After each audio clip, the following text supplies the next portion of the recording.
गुरु प्यारी सास संगत जी, राधा स्वामी जी। सास संगत जी, आज की जो घटना मैं आपको सुनाने वाली हूँ, उसको सुनकर आपको मालूम चलेगा कि सद्गुरु से मिलने की चाह में संगत क्या कुछ नहीं कर जाती।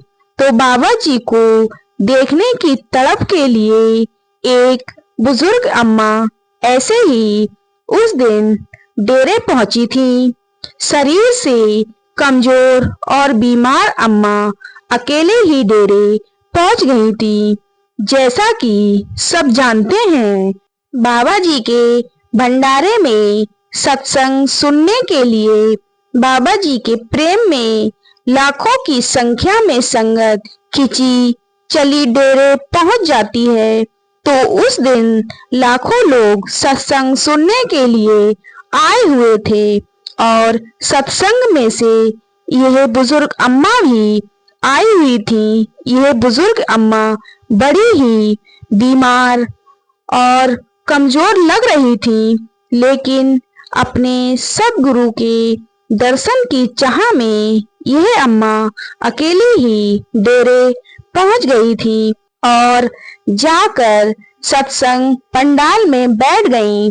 तो सत्संग शुरू होने से लगभग 5 मिनट पहले ये बुजुर्ग अम्मा पंडाल में बैठे बैठे कांपने लगती हैं और अगले 2 मिनट के बाद अम्मा बैठे बैठे गिर जाती हैं।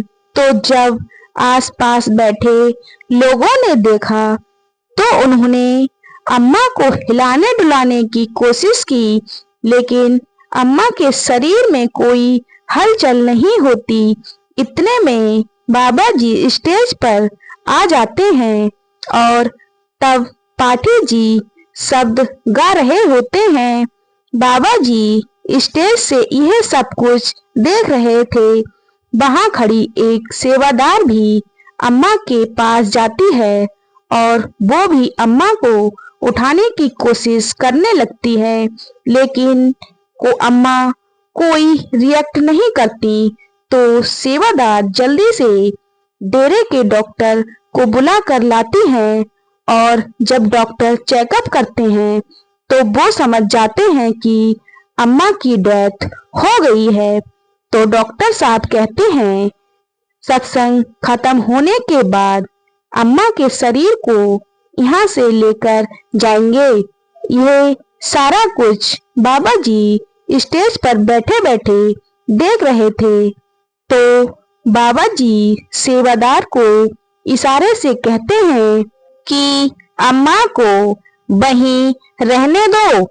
तो इसके बाद जब सत्संग खत्म होता है तो सेवादार मिलकर अम्मा की बॉडी को उठाकर बाहर की ओर लेकर जा रहे थे। तो जैसे ही बाबा जी ने देखते हैं और सेवादारों को रोकते हैं और बाबा जी अम्मा के सिर पर हाथ रखते हैं और सेवादारों को कहते हैं अम्मा के घर वालों को फोन कर दो। तब सेक्रेटरी साहब अम्मा के परिवार वालों को फोन कर देते हैं। तो इसके बाद सेवादार अम्मा की बॉडी को लेकर सत्संग पंडाल से बाहर जाकर एक कमरे में रखते हैं और बाबा जी भी वहीं पहुंच जाते हैं। और वहां जो सेवादार खड़े थे तो बाबा जी उनसे कहते हैं कि ये अम्मा मुझसे मिलने और मेरे दर्शनों के लिए और सत्संग सुनने के लिए अकेले ही अपने घर से यहाँ आई थी, लेकिन यह मुझसे मिल ना सकी। इसलिए अब मैं कुछ देर अम्मा के साथ ही बैठूंगा। तो बाबा जी थोड़ी देर वहीं बैठ जाते हैं। फिर कुछ ही समय में अम्मा के बेटे और अन्य परिवार वाले वहां पहुंच जाते हैं और बताते हैं कि माताजी पिछले लंबे समय से बीमार चल रही थी। हमने बहुत रोकने की कोशिश की, लेकिन माताजी नहीं मानी और माताजी के अंदर बाबा जी के दर्शन की इतनी तड़प थी कि हमें बिना बताए ही यहाँ डेरे पहुंच गईं।